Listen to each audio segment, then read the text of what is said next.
Woody and the Termites that had the face of Tim Allen. I don't usually go digging through VHS bins at liquidation estate sales, but the one I found this time had something off. It was wedged between a copy of Flubber, recorded off TV, and a blank tape labeled, "Not for the Children." Its label read, "Toy Story, Timmer Termite Test, Do Not Project." The back of the tape case had a greasy thumbprint and the faint scent of cedar. I should have walked away, but I didn't. Tape start. The screen opened in complete silence. Andy's room was dim, drenched in a weird yellow glow like someone had rubbed mustard on the lens. The toys weren't moving. They weren't even upright. They were buried in sawdust. The camera slowly zoomed in on Woody. He was sitting upright in a rocking chair that wasn't there in any other Toy Story media. The wood around him was chewed up, gnashed, splintered. His hat was gone. He turned to the camera and said, calmly, firmly, "They're here again.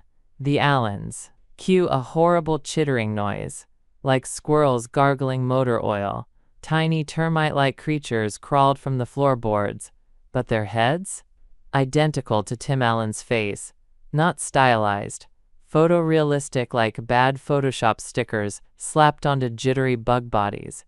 They clicked and giggled. "Heh heh heh, more power." One crawled up Woody's leg and into his ear. Woody didn't flinch. He smiled. That's how they tell secrets. The infestation.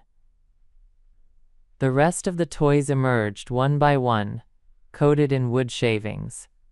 Ham was missing his cork. Buzz's helmet had been filled with termites, swirling like a cyclone of sitcom catchphrases. Rex was crying in the corner. "I can't take another home improvement marathon." Woody lifted his shirt to reveal tiny holes in his torso, each filled with a tiny Tim Allen face. He turned to the camera. "It's time to rebuild, from the inside out."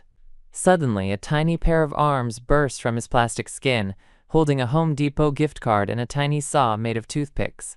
He marched toward the walls, muttering, "We improve, or we perish." Intermission.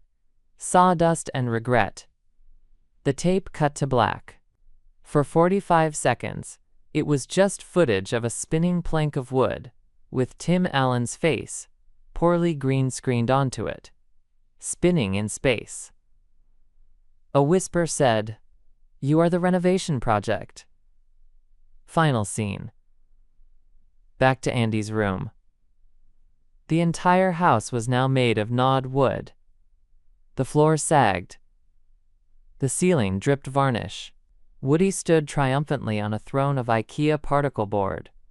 Behind him, a giant termite queen with a face like 1,000 flickering Tim Allens, eyes blinking in desynchronized time.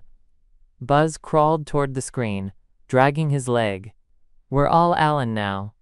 Then he exploded into sawdust. Tape ejects itself. When I took the tape out, it was slightly warm.